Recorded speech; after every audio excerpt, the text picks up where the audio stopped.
Hello cartoon fans of Austin Mini Coopers. Now, we have a big warning here. You'll notice the packaging, and you notice the model. Something's not right there.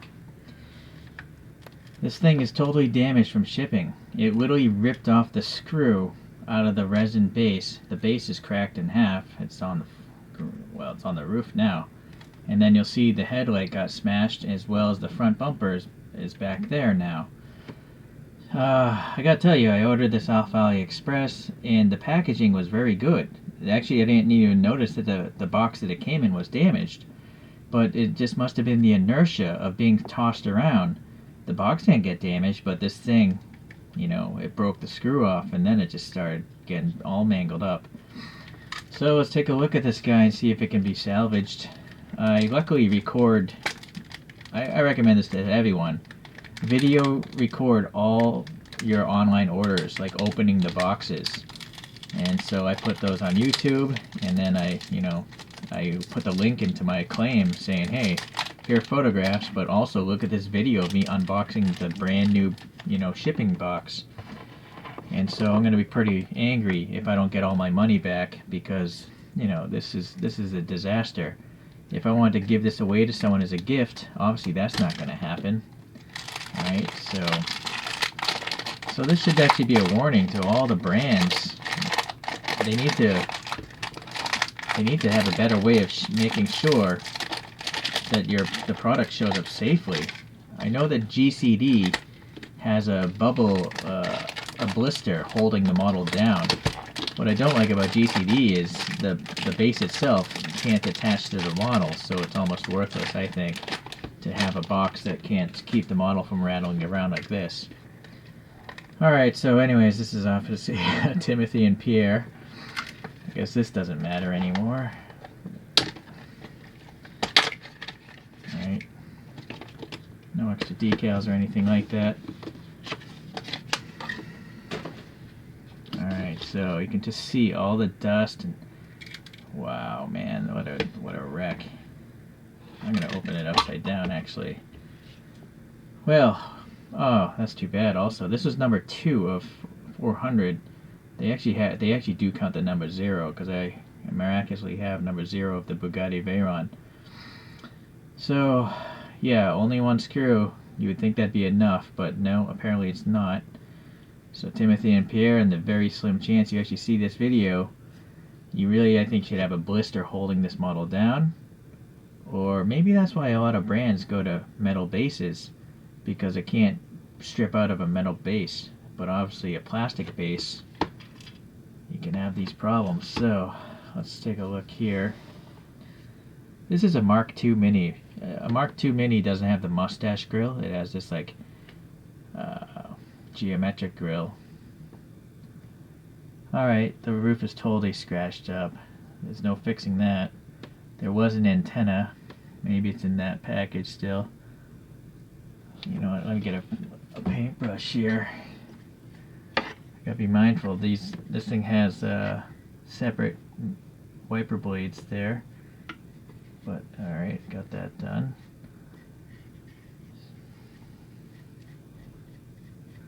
Seems to have separate door handles.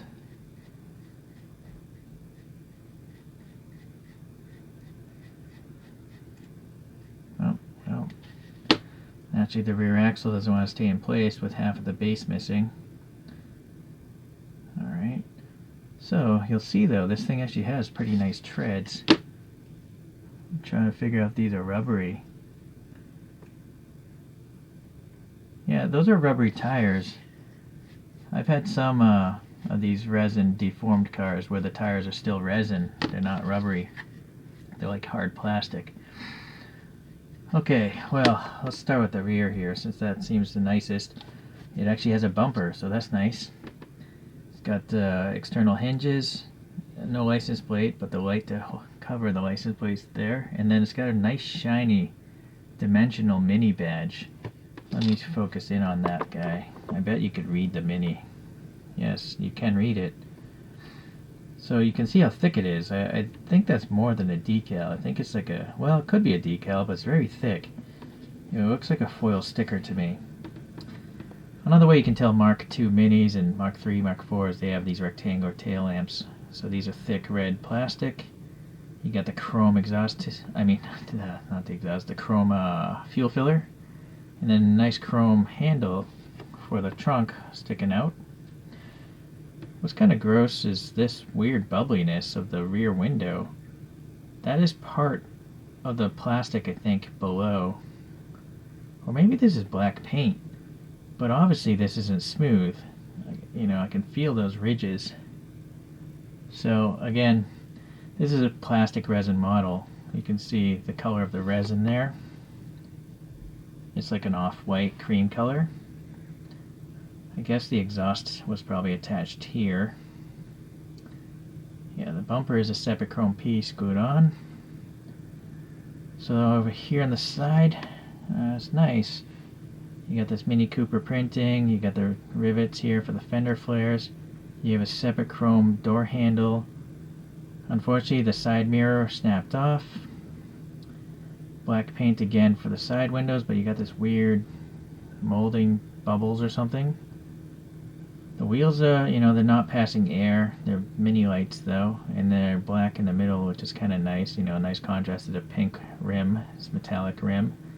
And then if you look at the paint itself, I think the model must have been shot in silver first, and then this is a translucent pink clear coat. It's got depth to it. You can see as the light shines within that clear coat. It's pretty neat. Alright, so yeah, the front, it's got nice plastic turn signals here, although, well, actually I see the white ones on these photographs behind, so that can be accurate. You have a nice chrome ring for the headlight, and then a nice domed out clear piece of plastic there. Well, we'll get to the spare parts after. Alright, so yeah, three-dimensional wiper blades molded as one piece, though, which is kind of smart, I think.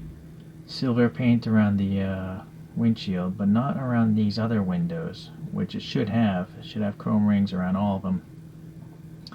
So this mirror broke off as well. Yeah, the antenna's gone. And then, well, that's it. There's some actually hole details here for the underpan. And then that nice logo and a nice separate chrome grille. But yeah, the windows have this wacky wavy stuff going on. I don't know when this model came out, but it must be pretty old because the price of this is far higher than other Timothy and Pierre, so you can find off AliExpress. Suffice to say, I paid a lot of money for this thing, so it's kind of depressing. Even if I get all my money back, I'd be kind of stupid if I ordered another one because it might just show up damaged like this again, right? It's literally a design flaw to have just one screw holding this down, or it needs to have maybe a metal nut glued in here and then a threaded screw or something. Yeah, it's too bad. Alright, well, let me find these other parts here.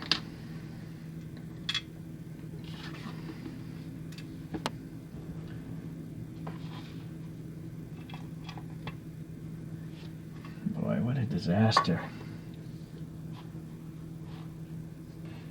Okay, well, the front bumper is a clean break. It still has the pins.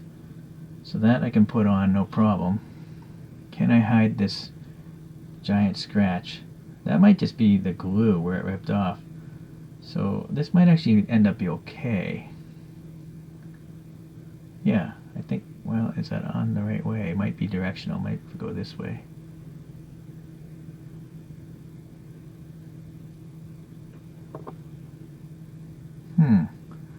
It almost seems like the pins are not the same width as the holes. Yeah, let me back out of the focus here. And back out of zoom. I'm noticing on the bottom, that's where the plastic is pulled off the sprue, so I'm going to guess that's the bottom of the bumper. Yeah, see, this pin doesn't... Alright, it did go in. So that fit alright. Then the headlight. That should go in fine.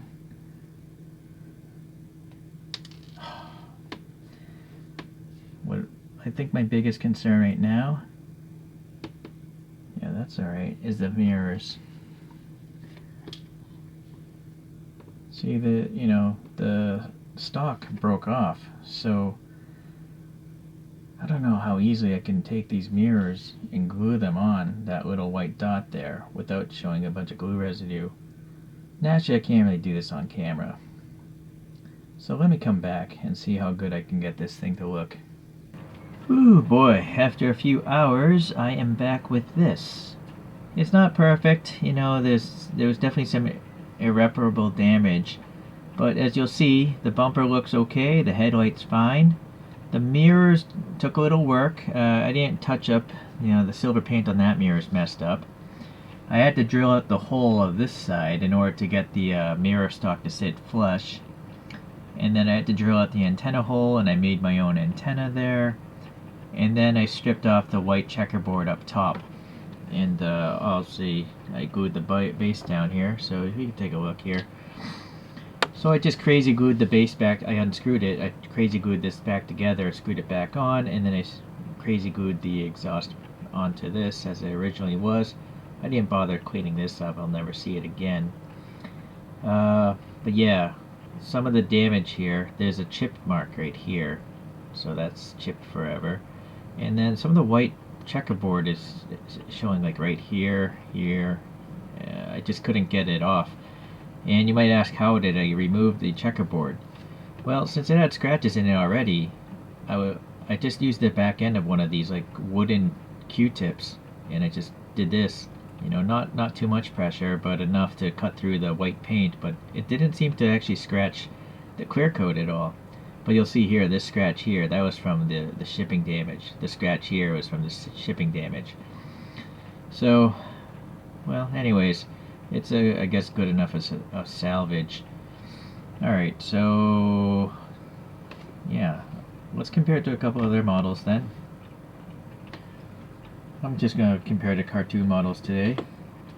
This is a Austin Mini Mark II or 3 or 4 or whatever, but it's a freebie that came with either Suntory coffee or possibly Kirin coffee. I forget which brand it was. But it's a different type of deformation. As you can see, it's much squatter.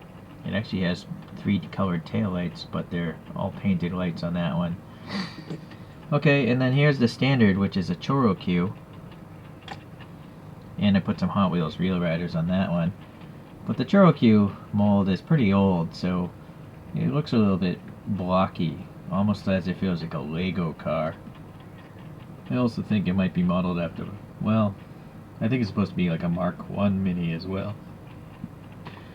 Okay, so there's that. In fact, let me talk about the original display box here. I took some plastic polish to this case, but the tires seem to have had an acidic reaction or some sort of chemical reaction with the top. I couldn't polish the tire residue out. And then all these other random scratches. So this is now just a storage bin for the random parts. The base was, this thing was all stained as well from the shipping. And it's definitely a fake kind of leather, this pleather stuff. And so I know that this kind of material is probably going to crack in the future anyways. It reminds me of the material you find on action figures.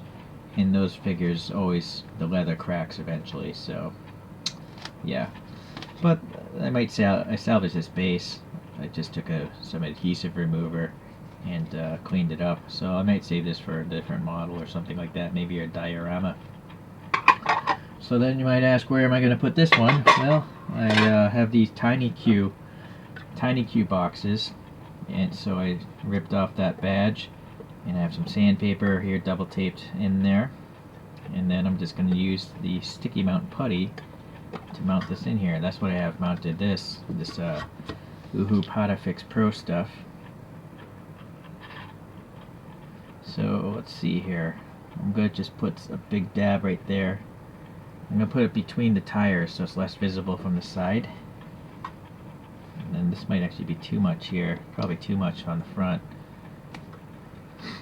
What's good about this poster mounting putty is it doesn't seem to leave any marks. It doesn't harden either.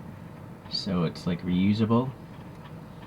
and it's still meant to hold a lot of weight on walls. So now let's see. Boy, this is actually going to be hard to fit in here. Well, at least fitting on the grass. Alright, that is a tight fit, but I think I can do it. So now being a putty, I gotta like wiggle this down.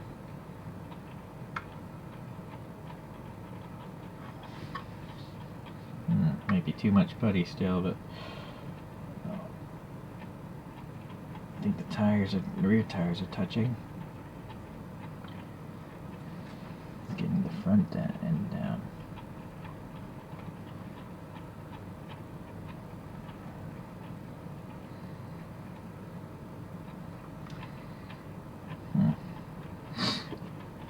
Let me come back. Alright, yeah, I had to remove some more putty from the front axle.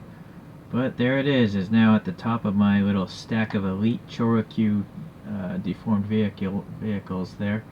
Although the Rally Cooper there is a model kit. It's one of those fine work model kits, and that took me forever to make. I have a video on that build. And there's one empty spot that will soon be filled by no, 2 empty spots. Anyways, a couple other resin kits to come, so I'll have build videos on those. Alright guys, well, bear in mind this Timothy and Pierre, I have 3 others from the brand, and they didn't show up with any problems. They showed up perfectly fine. So, was it a fluke occurrence? Perhaps. Could it have been designed better? Yes. Will you have the same problems? Maybe not. So, I guess that's all I can leave you with. I kind of still wish that they make more of these super deformed cars. I'm willing to take the chance again, you know, assuming I get my money back. That's the key thing. But again, as I mentioned, you might want to videotape your recordings. Okay, thanks for watching. I'll see you guys.